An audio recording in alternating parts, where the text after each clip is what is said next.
Hello everyone, this is Strawberry Podfic, and I've been on hiatus for a while, but we're back. We're so back. I do have a mouth sore, so please excuse the slight lisp, and I'm doing a pop-up shop for my graphic design class, so if you're in the Pasadena, Houston, Texas area and want some plants, then keep your eyes peeled for the time and date, and I think that's it. Anyways, let's get on to the fic. This is Hysterical, Chapter 16, Headlines, Part 1, The Big Scoop. Summary, Aftermath of the USJ attack. Kichi Kanzaki was eating breakfast the morning of the USJ attack as she received a call from an unknown caller. Now, while most people don't answer unknown callers, Kanzaki was not most people. She was a reporter and a notoriously neutral one at that. This meant that quite often she'd receive calls from less savory characters, many of which felt the need to conceal their identity. But business was business, so she answered the call. Kichi Kanzaki speaking, freelance journalist and self-proclaimed investigator. How can I help you? Hi Kanzaki, this is Midoriya, from UA. She recognized the voice. It was hard to forget the boy who had single-handedly given her enough information, fake as it was, to write over a dozen articles for as many different websites and papers in a single night. Had it only been one day ago, it felt far longer, at least 15 chapters, she thought. Hey there, Midoriya, how can I help you?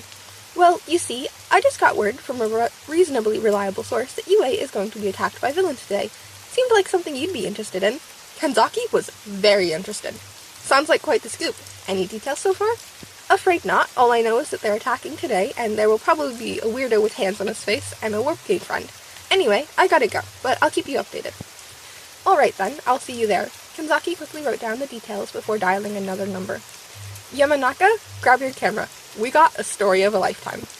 The taxi pulled up outside the gates of UA and dropped Kanzaki and Yamanaka off.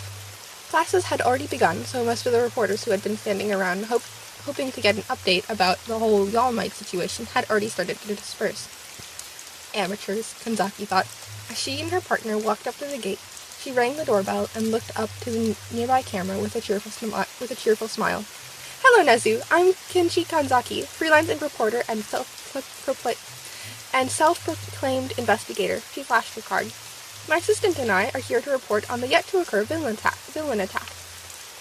Are you now? And may I ask who hired you?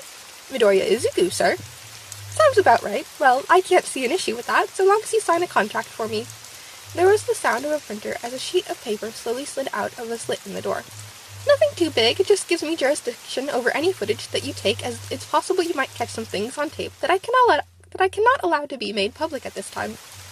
Kanzaki read over the contract before deciding it was acceptable and signing it. She stuck it back in the slot, which sucked the paper back up.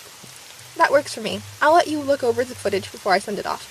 No worries, I'll just hack into Yamanaka's camera. I don't think that's how hacking works. It is when you're a super genius.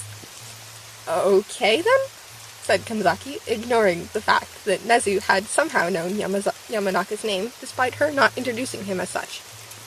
She pulled out her phone as it buzzed. It was a text from Midoriya. Midoriya, just loaded onto the bus to go to the USJ. I assume that's where they'll attack. She typed out a quick reply and spoke again. Oh, and I don't suppose you could send over a shuttle to take us to the USJ. You are surprisingly well informed, Miss Kanzaki. I'll send one out right away, right now. And with that, the gates opened. We still have our Nomu. You're dead meat, kid. This isn't over. Kanzaki watched as Shigaraki backed through the portal and it closed behind him. Actually, she said, as she and Yamanaka stepped out from behind the fountain they had been watching from, I'd say that it is. That's a wrap, everyone. Beautiful work. You made it, Midoriya said as his friend muttered something. Like I'd mix a story this big. Oh, she gestured to Yamanaka. This is my cameraman, Yamanaka. I don't believe you two have met. Nope, I'm Midoriya. Nice to meet you. Yamanaka nodded, but said nothing. Now, most people would assume that his silence was just a character trait of his. This would be a reasonable assumption, as he had not said a single word since arriving at UA. It would, however, be incorrect.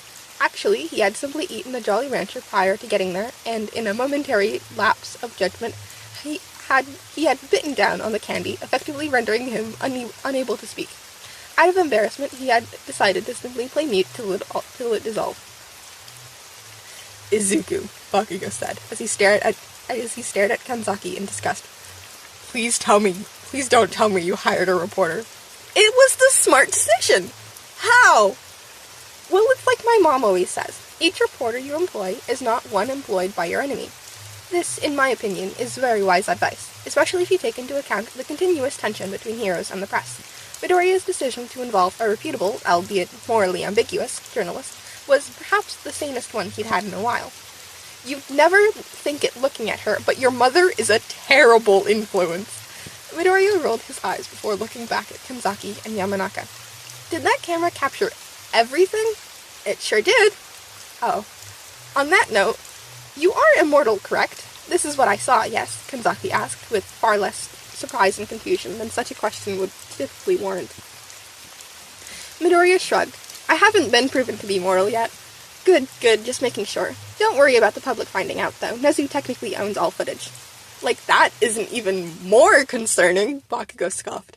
It is what it is. Now, Midoriya, could you grab me some teachers and your classmates to interview while I call some of my contacts?